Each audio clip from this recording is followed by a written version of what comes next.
Iran के खिलाफ operation epic fury में अमेरिकी सेना को भारी नुकसान हुआ है। अमेरिकी कांग्रेस की रिपोर्ट के मुताबिक इस ऑपरेशन में कुल 42 एयरक्राफ्ट और ड्रोन या तो पूरी तरह से तबाह हो गए या फिर गंभीर रूप से क्षतिग्रस्त हुए। इनमें 6 फाइटर और अटैक जेट शामिल है, जिनमें एक F-35, 4 F-15E स्ट्राइक ईगल और एक A-10 थंडरबोल्ट सेकंड शामिल है। सबसे बड़ा नुकसान ड्रोन कैटेगरी में हुआ, जिसमें कुल 25 ड्रोन, 24 MQ-9 रीपर और एक MQ-4C ट्राइटन तबाह हुए। इसके अलावा 11 अन्य विमान भी क्षतिग्रस्त हुए। अमेरिकी रक्षा मंत्रालय ने पहले ही बताया था कि इस जंग पर अब तक कुल 2.81 लाख करोड़ खर्च हो चुके हैं।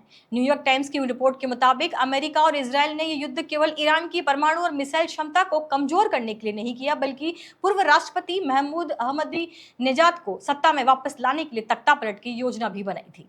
पहले दिन इजरायल ने अहमदी नेजाद के घर के पास हमला किया, लेकिन वे बच गए और इसके बाद तख्तापलट की योजना रोक दी गई।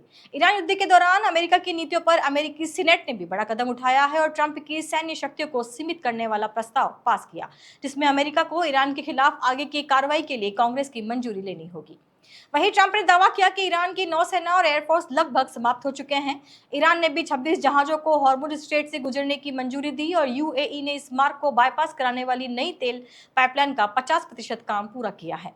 संयुक्त राष्ट्र ने चेतावनी दी है कि हॉर्मुज में रुकावट से वैश्विक खाद्य संकट और महंगाई बढ़ सकती है। इस युद्ध का असर श्रीलंका के चाय उद्योग पर भी देखने को मिल रहा है। मार्च में चाय निर्यात 17.3% घटकर $11.47 करोड़ रह गया।